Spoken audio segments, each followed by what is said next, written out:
Assalamualaikum warahmatullahi wabarakatuh. Hai, perkenalkan nama saya Hairatun Nadifa dengan akhiran NIM 100.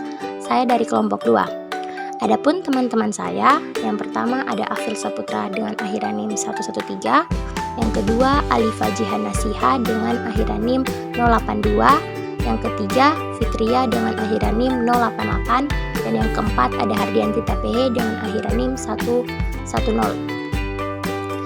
Kami dari kelas C, program studi pendidikan guru sekolah dasar. Pada video kali ini, kita akan membahas tentang kawasan teknologi pembelajaran. Sebelum masuk ke pembahasan, kita harus tahu dulu nih, apa sih itu teknologi pembelajaran? Nah, teknologi pembelajaran merupakan salah satu bagian dari teknologi pendidikan. Berdasarkan pada konsep bahwa pembelajaran adalah salah satu bagian dari pendidikan. Dalam teknologi pembelajaran, terjadi suatu proses di mana manusia, prosedur, akal, alat, organisasi saling terlibat dan mengelola solusi untuk masalah-masalah tersebut. Dalam situasi di mana pembelajaran dilakukan secara sengaja dan terkontrol. Dalam kawasan teknologi pembelajaran dibagi atas 5 bagian, yaitu yang pertama ada kawasan desain. Kawasan desain paling tidak meliputi 4 cakupan utama dari teori dan praktek, yaitu desain sistem pembelajaran. Desain sistem pembelajaran biasanya merupakan prosedur linear dan interaktif yang menuntut kecermatan dan kemantapan. Selanjutnya desain pesan.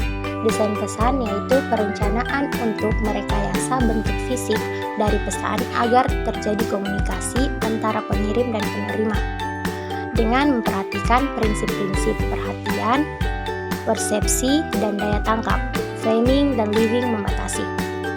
Yang selanjutnya, strategi pembelajaran. Strategi pembelajaran sendiri yaitu spesifikasi untuk menyeleksi serta mengurutkan peristiwa belajar atau kegiatan belajar dalam suatu pembelajaran. Dan yang terakhir, ada karakteristik pembelajaran. Karakteristik pembelajaran yaitu segi-segi latar belakang pengalaman pembelajaran yang mempengaruhi terhadap efektivitas proses belajarnya. Yang kedua itu kawasan pengembangan. Pengembangan adalah proses penterjemahan spesifikasi desain ke dalam bentuk fisik. Di dalamnya meliputi yang pertama yaitu teknologi cetak. Teknologi cetak adalah cara untuk memproduksi atau menyampaikan bahan, seperti buku-buku, bahan-bahan visual yang statis, terutama melalui pencetakan mekanis atau fotografis. Yang kedua, teknologi audiovisual. Teknologi audiovisual merupakan cara memproduksi dan menyampaikan bahan dengan menggunakan peralatan dan elektronis untuk menyajikan pesan-pesan audio dan visual. Lanjut, ada teknologi terpadu. Teknologi terpadu merupakan cara untuk memproduksi dan menyampaikan bahan dengan memadukan beberapa jenis media yang dikendalikan oleh komputer. Yang ketiga ada kawasan pemanfaatan. Yang pertama itu pemanfaatan media. Pemanfaatan media yaitu penggunaan yang sistematis dari sumber belajar. Proses pemanfaatan media merupakan proses pengambilan keputusan berdasarkan pada spesifikasi desain pembelajaran. Yang kedua, difusi inovasi. Difusi inovasi adalah proses berkomunikasi melalui strategi yang terencana dengan tujuan untuk diadopsi. Ketiga, implementasi dan institusionalisasi. Implementasi dan institusionalisasi yaitu penggunaan bahan dan strategi pembelajaran dalam keadaan yang sesungguhnya atau bukan yang tersimulasikan.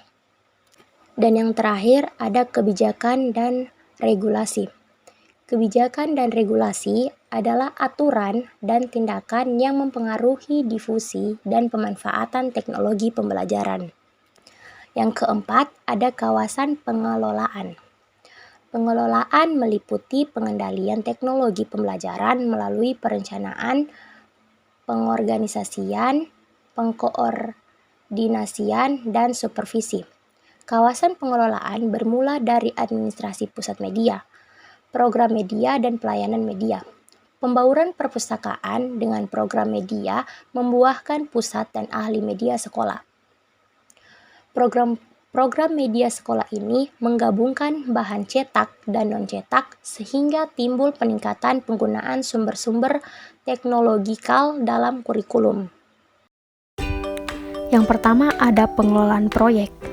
Pengelolaan proyek bertanggung jawab atas perencanaan, penjadwalan, dan pengendalian fungsi desain pembelajaran atau jenis-jenis proyek yang lain. Yang kedua, pengelolaan sumber. Pengelolaan sumber memiliki arti penting karena mengatur pengendalian akses. Kemudian yang ketiga, pengelolaan sistem penyampaian. Pengelolaan sistem penyampaian meliputi perencanaan, pemantauan pengendalian, cara bagaimana distribusi bahan pembelajaran diorganisasikan. Hal tersebut merupakan suatu gabungan antara medium dan cara penggunaan yang dipakai dalam menyajikan informasi pembelajaran kepada pembelajar. Dan yang terakhir yaitu pengelolaan informasi.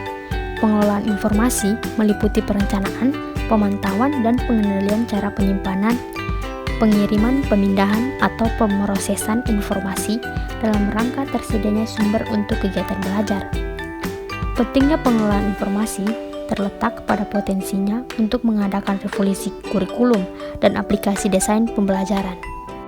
Kemudian yang kelima, kawasan pembelajaran yang terakhir yaitu kawasan penilaian. Penilaian merupakan proses penentuan memadai tidaknya pembelajaran dan belajar, mencakup 1. Analisis masalah, 2. Pengukuran acuan patokan, 3. Penilaian formatif, dan 4. Penilaian sumatif. Yang pertama yaitu analisis masalah. Analisis masalah mencakup cara penentuan sifat dan parameter masalah dengan menggunakan strategi pengumpulan informasi dan pengambilan keputusan. Yang kedua, pengukuran acuan patokan. Pengukuran acuan dan patokan meliputi teknik-teknik untuk menentukan kemampuan pembelajaran menguasai materi yang telah ditentukan sebelumnya. Penilaian acuan patokan memberikan informasi tentang penguasaan seseorang mengenai pengetahuan, sikap, atau keterampilan yang berkaitan dengan tujuan pembelajaran. Dan yang terakhir, ada penilaian formatif dan sumatif. Penilaian formatif dan sumatif berkaitan dengan pengumpulan informasi tentang kecukupan dan penggunaan informasi ini sebagai dasar pengembangan selanjutnya. Dengan penilaian sumatif berkaitan dengan pengumpulan informasi tentang kecukupan untuk pengambilan keputusan dalam hal pemanfaatan. Penilaian formatif dilaksanakan pada waktu pengembangan atau perbaikan program atau produk atau orang dan sebagainya. Kemudian untuk materi selanjutnya, saya Alifia Naziha dengan akhiran NIM 082 yang akan memaparkannya.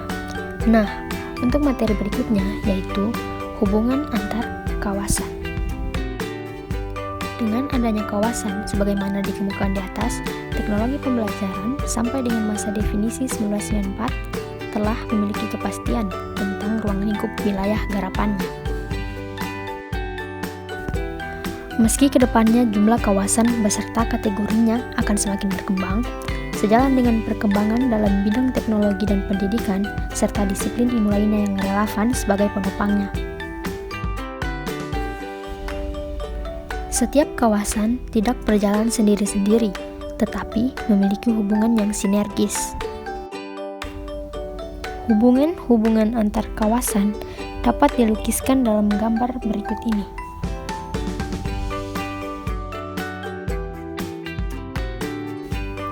Roland L. Jacobs 1988 mengusulkan adanya suatu kawasan teknologi kinerja manusia terdapat 3 fungsi, yaitu fungsi pengelolaan, fungsi pengembangan sistem kinerja, dan komponen sistem kinerja manusia yang merupakan dasar konseptual untuk melakukan fungsi yang lain. Baik, sekian pembahasan materi pada video kali ini. Saya selaku pemateri memohon maaf apabila ada kesalahan kata. Saya akhiri, wabillahi taufiq wal hidayah. Wassalamualaikum warahmatullahi wabarakatuh. wabarakatuh dan terima kasih. Sampai jumpa lagi.